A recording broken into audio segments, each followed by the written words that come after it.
Oh, this is another weird one. This is a question that came in from a viewer, and I did not realize this was as bad as it is. I'm going to throw the question up, and I got a video for this as well. But why are Christians freaking out about Taylor Swift? Is it different than previous stars like Elvis or the Stones or Motley Crue, to put it in my Gen X era? Is it because she's a woman? I'm going to throw this out here real quick because I thought this was interesting. Billionaire pop star in heels is crowned the voice of a generation. What do you get when a billionaire pop star releases an album with provocative artwork, lyrics that mock God, glorify rebellion, and celebrate explicit sin? You get the most powerful sermon that America's youth will hear this year. She mocks God in her lyrics. She normalizes sin. She glorifies lust and rebellion as if this was womanly empowerment. Her songs are not just music. This is discipleship. She doesn't have any kids of her own, but raising kids is hard. Why get into all that when she can just disciple your kids and train them up in the way that she would like for them to go? So she's not married, but he wants her to have kids. Caught that at the end. Do you know what date that was posted by chance? I don't know. So the reason I asked is because I feel like the tide turned whenever she turned against Trump. I feel like that is the exclusive lens through which to view this. She made her endorsement of Kamala September 11th last year. And I feel like that was then Trump made his post that was like, Taylor Swift's evil, everybody hates her.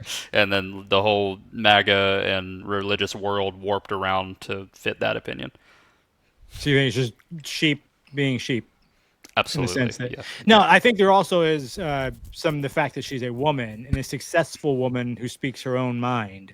I think that never goes. I think there's a little bit of that, but I mean, there are other successful women like Sabrina Carpenter, and every single one, right? There's she does all of them, every single one.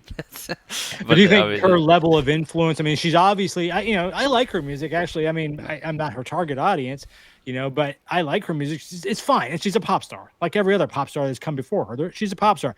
But she is massively successful and massively influential. Is that the fear? Is it just that she is a woman, or is it because she's a woman and has influence over women?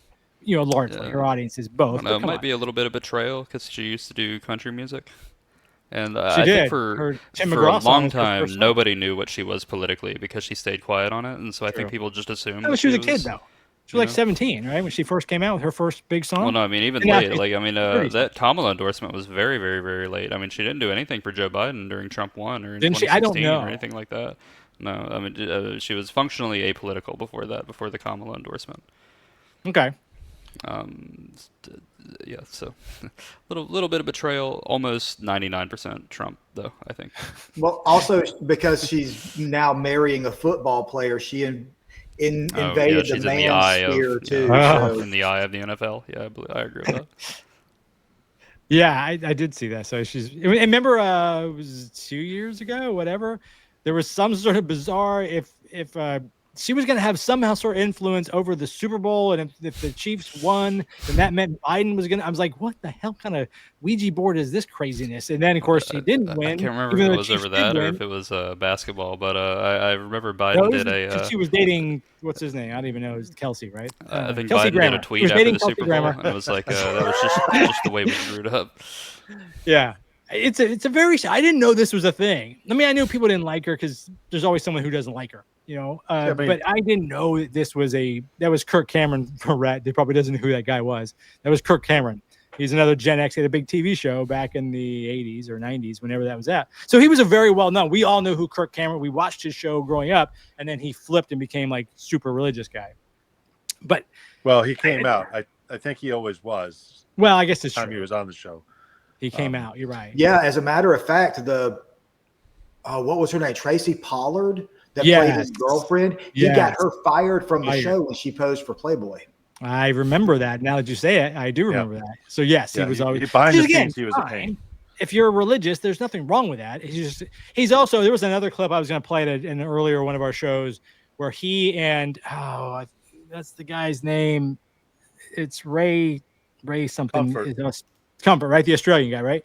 Where No, they're holding New the Zealand. banana and they're talking about how the banana is perfectly formed to fit in your hand and it can be peeled. That's proof of God. I'm like, dude, it's banana. Calm the fuck down. It's a banana. But it was he and Kirk Cameron just merrily talking about how bananas are just a gift from God and they fit in our hands perfectly. Well, there's a lot of things that fit in your hands, but I'm not sure it's a gift from God, man. Come down. But they're bizarre. They're bizarre. But that was interesting. He also started out with a billionaire. I want to guess he voted for Trump. It was a billionaire. She at least earned it. She didn't inherit it. I feel like you could justify masturbating with that same banana argument. Yeah, the funniest response to the banana argument is, yes, it's perfectly formed and curves towards your face so you can eat it. And someone, I believe Matt Dillahunty, pointed out that, yeah, it'll fit in your butt too. There you go. It's very perfect. All kinds of uses for a banana, right? Anyway, that's a hilarious thing. But as far as the lyrics against God or Jesus, I don't know Taylor Swift lyrics. Most of the ones I've heard are about her ex-boyfriends, and exactly. I mean, her first several hits were about. My daughter would listen to them. Yeah, I like her song. But you can juxtapose that to Ted Nugent. Some of his lyrics, I bet you could make a case for them going against God too, whether they do or not. Well, you could make it against minors because that's one of his songs, and we can't even put it on here because we get banned. I mean, just write down the lyrics to Wango Tango. That's got to be against God in some way. Yeah. It's so funny that he is also another big right wing guy. I'm like, this is something I've said this before, and I'll say it again because we just talked about that guy. Like there are, and I said this a little bit earlier, there are millions of good, hardworking, warm-hearted Christian Republicans. Why do you tend to be picking the wrong ones, right? There's not another guy out there better than Ted Nugent. There's not a guy out there better than this Kirk guy. There's not a guy out there better than Trump. Of all the politicians, why are you picking the worst examples of your group? I don't understand it. You're think the examples over good people and picking the worst people. I think the examples are putting themselves out there. That's why they're being picked. And this is true. Hey, thanks for tuning in to today's show. I really hope you enjoyed it. Do me a favor and like and subscribe to the show and tell a friend. That helps us grow and it lets us keep bringing you more voices from the other side of belief. Until we talk again, be kind to one another and remember that reason and compassion go a long way.